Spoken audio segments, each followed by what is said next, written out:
Good afternoon, I'm Mai Rodriguez. Today on Newsfeed at noon, cardinals have set a date for the conclave to elect a new pope. Amazon launches the first batch of its internet satellites that will rival Starlink. 10 suspects go on trial for a shocking 2016 jewelry heist against Kim Kardashian. And bad news for the Milwaukee Bucks as Damian Lillard is out for the NBA playoffs due to injury. Thanks for joining us. The conclave to elect a new pope will begin on May 7th. Some 135 cardinals, all under the age of 80, are eligible to take part in the momentous vote.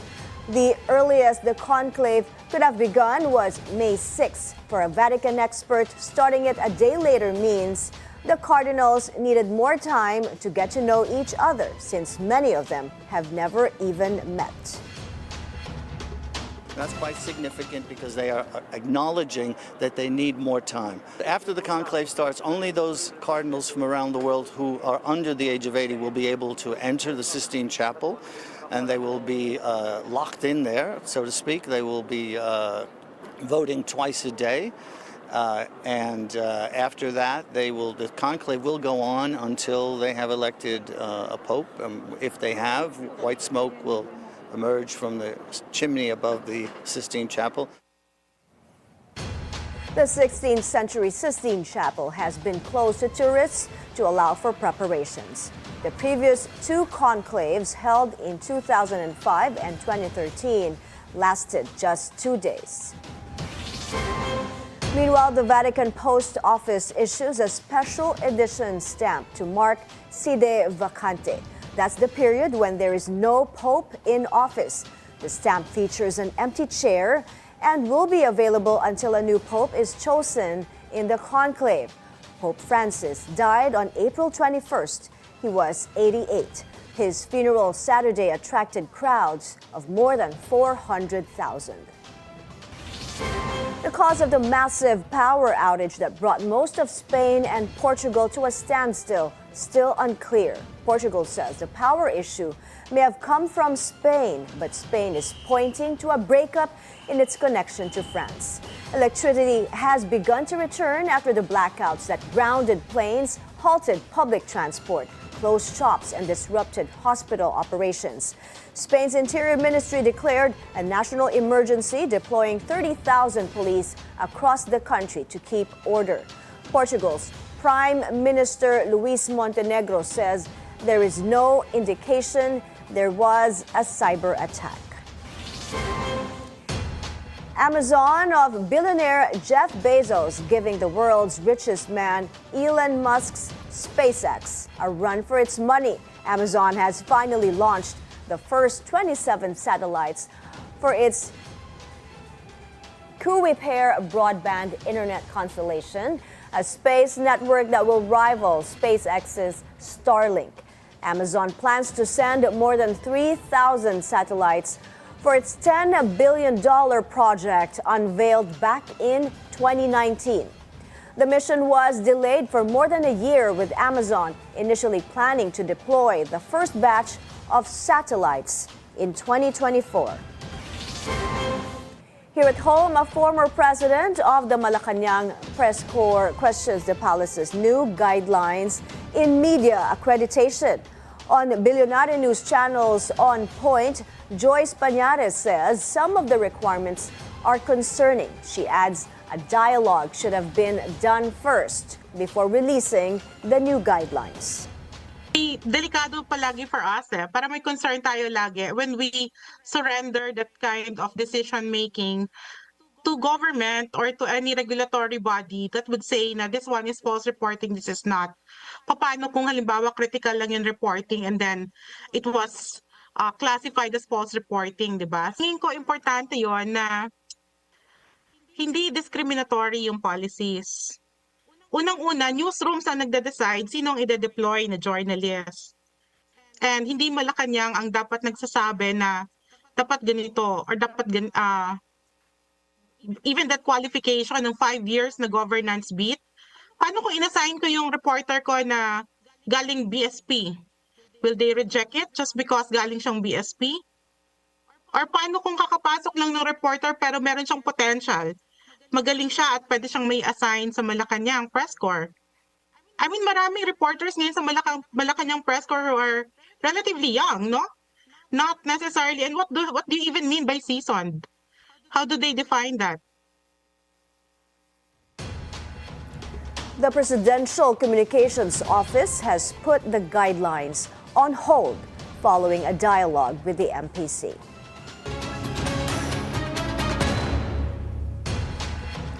Senator Amy Marcos pushes for charges against several officials over the turnover of former President Rodrigo Duterte to the ICC. Our correspondent Hanati monitored the press conference of Senator Amy, and she joins us now for the details. Hannah, what else did the senator say? My Senator Amy says she will oppose any ICC warrant with everything she has after receiving reports that Vice President Sara Duterte may be the next target of the ICC after the arrest of her father, former President Rodrigo Duterte. Senator Amy calls the warrant a scrap of paper, adding that there's no basis for the Philippine government to cooperate with the ICC. Her Foreign Relations Committee detailed a timeline linking major political events to what she claims is a coordinated move to arrest FPRRD. Under her findings, she plans to recommend the investigation of several cabinet and police officials to the Ombudsman. Among them is Justice Secretary Boying Remulla for alleged graft, sanctioning an invalid arrest, and usurpation of judicial functions. It can be recalled, Mai, that Justice Secretary Remulla once owned up to providing the legal basis of FPRRD's arrest to government officials. PNP Chief Romel Marbil is also being named for possible arbitrary detention and grave misconduct. DILG Secretary John Vic Remulla is included for similar charges of arbitrary detention and violation of anti-graft laws. PNP CIDG Chief Nicolas Torre faces possible administrative and criminal liability for 2 counts of arbitrary detention, one for the arrest of the former president and one linked to former Executive Secretary Salvador Medial Dea, who was also flown to The Hague. Torre is also being tagged for violating the rights of detainees under Republic Act 7438 by blocking the entry of FPRRD's family and counsel.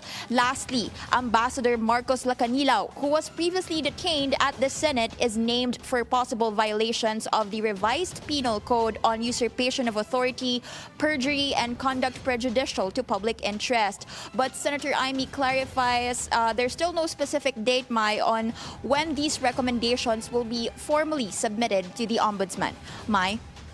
Hannah, you mentioned Senator Amy will oppose any ICC warrant for VP Sara Duterte. How will she do it, and isn't she scared of being accused of obstruction of justice? Yes, Mai, that's correct. Actually, hindi niya dinetalye how exactly she will do it, since she said she got this from a source and what she calls chismis. But she warned, in her words, these rumors tend to become reality. And it can be recalled, Mai, that there were also reports that there are impending arrest warrants for Senator Bato de la Rosa and other police officials who are tied to the anti-narcotics campaign of FPRRD. But until now, there's no confirmation if the ICC will indeed issue warrants against them. Back to you, Mai. Thank you, Hanati, reporting to us live from the Senate. Government forces raised the country's flag on Sandy Cay to debunk China's statement that it had seized the area. The Joint Task Unit Pag-asa conducted a maritime operation in the area to affirm the Philippines' sovereignty. The armed forces stresses all of Pag-asa's cays are Philippine territory and that there is no evidence to support claims that the Chinese Coast Guard had asserted control. On Monday, the Chinese Foreign Ministry again insisted that Sandy Cay is part of their Nansha Islands. 3 vape giants are facing charges for nearly 9 billion pesos worth of alleged unpaid taxes. Joash Malimban joins us on the line for the details. Joash, go ahead. The BIR filed criminal charges before the Department of Justice this morning against vape brands Flava, Denkat, and Flair. These businesses allegedly evaded a total of 8.7 billion pesos in taxes. The charges include unlawful possession of vape products without payment of excise tax evasion, and failure to file excise tax returns, all in violation of the National Internal Revenue Code of 1997. The BIR is also seeking to recover the nearly 9 billion pesos in unpaid excise taxes and penalties. Commissioner Romulo Lumagi warned that more criminal cases will be filed against illicit vape traders regardless of business size. Celebrities and influencers found working with these traders may also face imprisonment. The filing of charges is part of the BIR's intensified campaign against illicit vape products, which includes raids and public calls to report non-compliant stores. Mai Lumagi reminded promoters and advertisers to support only legitimate and tax-compliant vape products or face legal action. Mai. Thank you, George Malimban, reporting to us from Manila.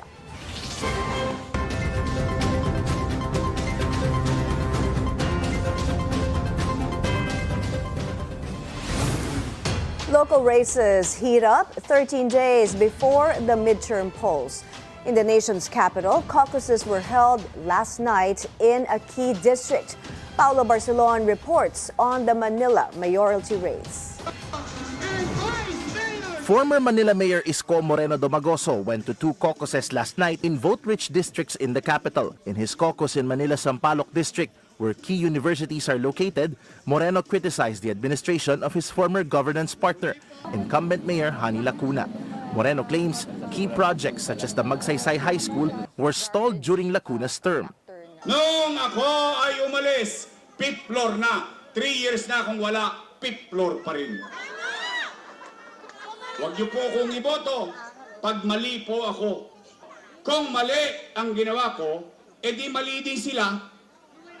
Bakit? Kasama ko silang gumawa nun eh.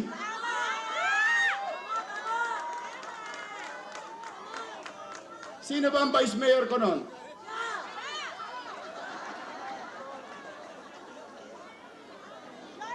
Yan ang tapat at totoo. Yorme's choice focused on gaining ground on its local front with no national candidates appearing in last night's Sampaloc caucus.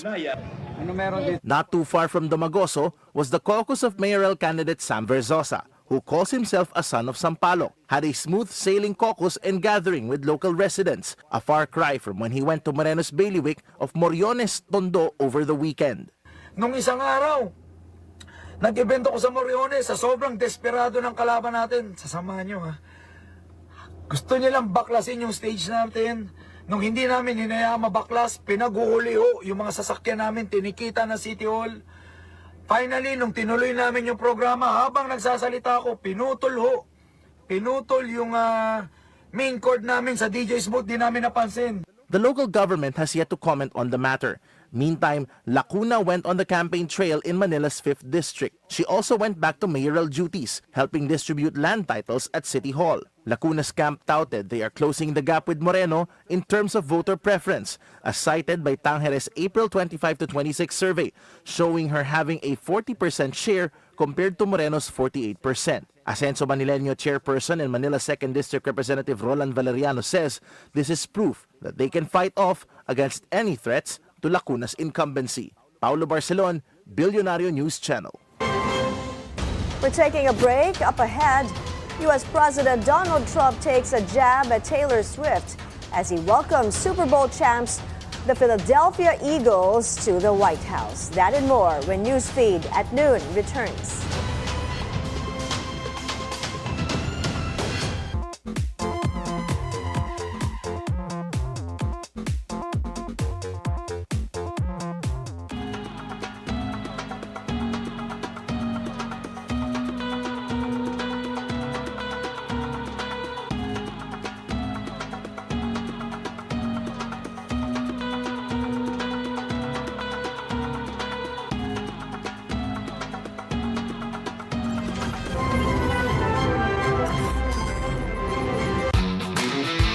Get to the latest stories. The Philippines bags a historic bronze at the 2025 Asia-Pacific Women's Lacrosse Championship. The updates. Table tennis power duo siblings brought home medals from the WTT Youth Contender. The scores and what to celebrate in the world of sports. I'm Anton Rojas. And I'm Erica Christensen. On the scorecard. Where sports is our business. Business is our sport. Only here on BNC, the Billionario News Channel.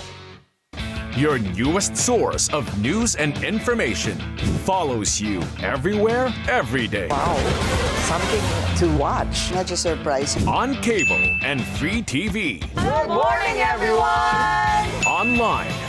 On Trade Talk, joining us this morning. Just days to go. On mobile. Simulan na natin ang agenda. This is BNC and we are everywhere.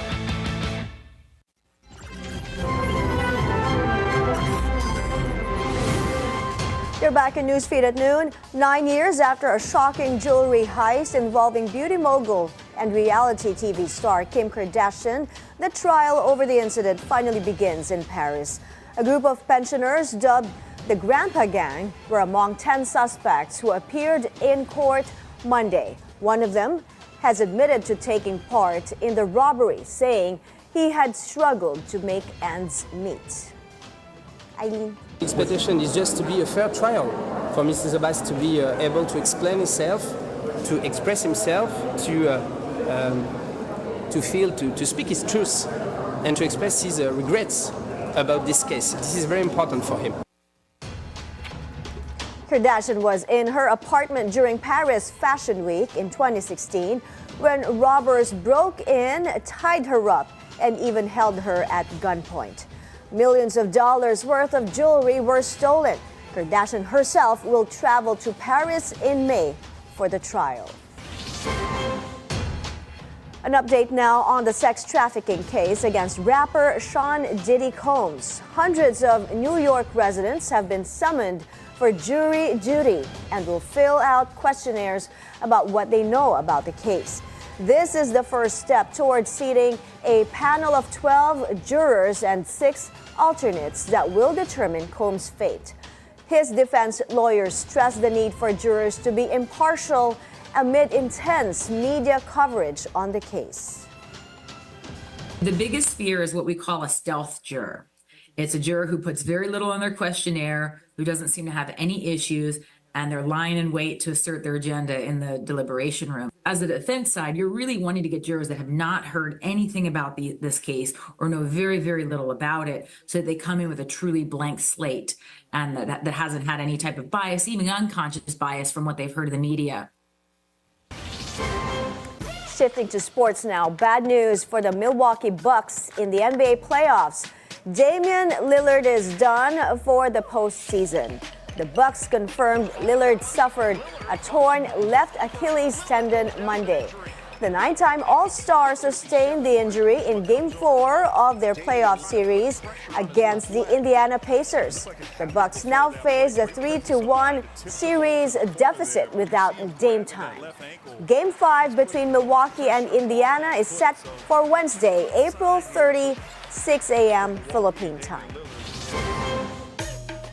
U.S. President Donald Trump welcomes Super Bowl champs, the Philadelphia Eagles, to the White House. The Eagles dominated the Chiefs 40-22 in Super Bowl 59 in February. The victory denied Kansas City a third consecutive title and sealed a second Super Bowl win of their own. During the White House ceremony, Trump took a jab at mega pop star Taylor Swift, who is dating Chiefs tight end Travis Kelce. The Eagles punched their ticket to a Super Bowl rematch with the Kansas City Chiefs, and you know what happened? It was an incredible game, a little surprising, but right from the beginning, in the first quarter of the big game, which I was there, I watched in person. I was there along with Taylor Swift. How did that work out? How did that one work out? The Eagles scored a touchdown on their signature play, the tush push. You know what that is? Or I hope they keep that play, Coach. 72 international windsurfers compete in Guadeloupe to kick off the global windsurfing season. Despite light winds, which canceled some events, the competitors were able to take part in 3 men's races and 6 women's races. Representatives from Italy and France topped their respective categories. This is only the second time that Guadeloupe has hosted the Windsurfing World Cup, the last being 38 years ago. I am really happy. When this morning they called, they were doing only one race, I knew I would have won and super happy. I was hoping to race one more because it doesn't happen every day to race knowing you already won. But yeah, the win was what it was. I'm super happy about it. We're taking another break. Still to come, Miss Universe Philippines candidates heat up the runway for the preliminary competition. Stay with Newsfeed at noon.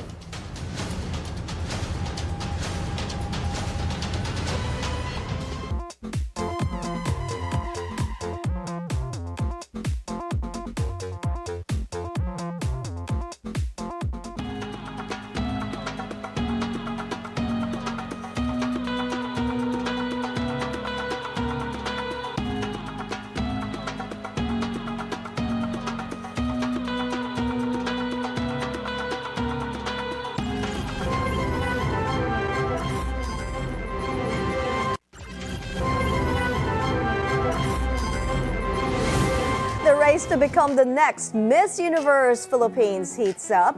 66 candidates took part in the preliminaries, showcasing grace and elegance in their swimsuits and sparkling evening gowns. The event was hosted by Miss Universe Philippines 2024 and reigning Miss Universe Asia Chelsea Manalo, and our very own, the scorecard anchor Erica Christensen Lee. This year's contest includes new faces and pageant veterans like Atisa Manalo and Winwin Marquez. The national costume competition is set on April 30, while Coronation Night will be held on May 2 at the Mall of Asia Arena. A new batch of music greats have entered an elite club in the industry. 80s pop superstar Cyndi Lauper, grunge titan Soundgarden, and rap duo Outkast lead this year's inductees in the Rock and Roll Hall of Fame. An artist's first record must be 25 years old to become eligible for the Hall of Fame. The induction ceremony is scheduled for November 8th in Los Angeles. And before we go, some royal news. Britain's Prince William and his wife Kate are heading to Scotland Tuesday to celebrate their 14th wedding anniversary. Before getting married in 2011, the two met a decade earlier at the University of St. Andrews on the Scottish East Coast when they were undergraduates. Aside from their anniversary, William and Kate will also visit a market, food producers, and community hubs. The trip is a rare joint public outing for the couple since the Princess of Wales underwent preventive chemotherapy for cancer. And those are the news this hour. I'm Mai Rodriguez. Keep it here on the Billionaire News Channel. Good afternoon.